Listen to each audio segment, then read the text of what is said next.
Welcome to another episode of Fermentation Brews. Today we are going to talk about something which is very personal to me. That's about entrepreneurs. We are going to talk about how you can take something which you have perfected in a home setting to a small commercial unit. We are going to talk to entrepreneurs. We are going to talk to the challenges that you are going to face. Now, let's start with something very simple. I give you one arm and say make armless. What you'll do? You'll start mashing it. And in 2 minutes you'll have the armless ready. If I give you 10 mangoes, what are you going to do? You'll take a bowl and you'll take a sieve or a chalni and you'll do the same and it'll be ready. But what if I give you 100 mangoes, 1,000 mangoes? You would need machines. With the machines, you will need power, you will need drainage, you will need material handling equipment, you would need CIP, which is cleaning. How do you clean, disinfect? With a machine which is designed for 1,000 mangoes, you will not be able to pulp one. It will all be wasted. Businesses are a step function. They don't grow linearly. They grow in steps.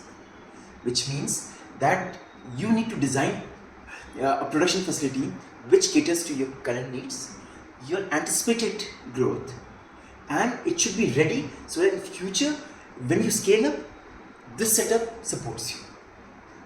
It should lead you to the same path. I have seen so many business entrepreneurs who were doing a small 5 bottles, 10 bottles at home, and suddenly they get an order for 200 bottles a week, 200 liters. How are they going to manage it? They struggle. I have met entrepreneurs which have made the perfect recipe, but it's not shelf stable, so they are not able to ship it commercially. When you talk to people, you start talking to vendors, and they do the sales. They will push in their catalogs, and you'll be ending up with so many options. You don't know where to start and where to begin. You know your current setup is not going to support you, and that's the reason why you want to set up a commercial unit. But you also don't see a large factory, something like a Coca-Cola or a large beer factory, and you get scared. So here is what we have built for you: a 1:1 consultation. We could sit across the table, or we could do it virtually. But I want to listen to your problems, your aspirations, your dreams, and the challenges that you are going to face today and the challenges that you anticipate. And let's together solve it. My name is Ankur Agrawal, and most of you would know me as a founder of Arishti. Some of you would have even read my book, which is a homebrew guide. You have followed my recipes, my blogs. I did my engineering from IIT Kharagpur. I did my MBA from IIM. And today, I am here to listen to you, solve your problem. Typically, we structure this consultation into 5 stages. The first aspect would be the factory layout. Where do you keep your raw material? How you ferment?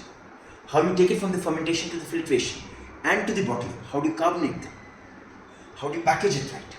The entire layout from the raw material to dispatch has to be planned. What is the level that you should automate?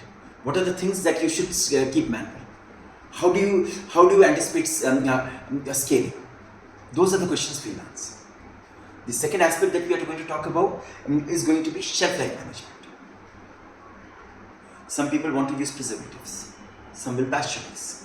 Some do the yeast farm management.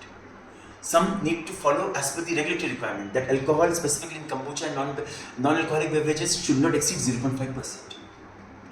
How do you manage that? The third aspect that we are going to talk about is going to be regulatory compliances. Food industry itself is regulated, and you are going to face more than 25 different regulations. Some of the requirements are going to be conflict. I'm not saying I'm going to solve all the problems for you, but I will help you come up with an action plan. What are the requirements?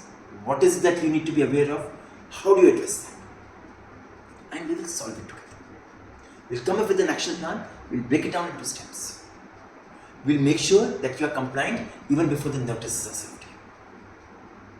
The fourth aspect is going to be packaging. Some want to go for cans. Some want to do PET bottles. Glass bottles like these ones, they are all-time favorites. This is the security hologram that comes from the exercise, by the way. So that you also need to be prepared for. So, based on what your product is, what your positioning is, what the customer wants it, we are going to design the perfect packaging for you. Then the last and the foremost is going to be capital allocation.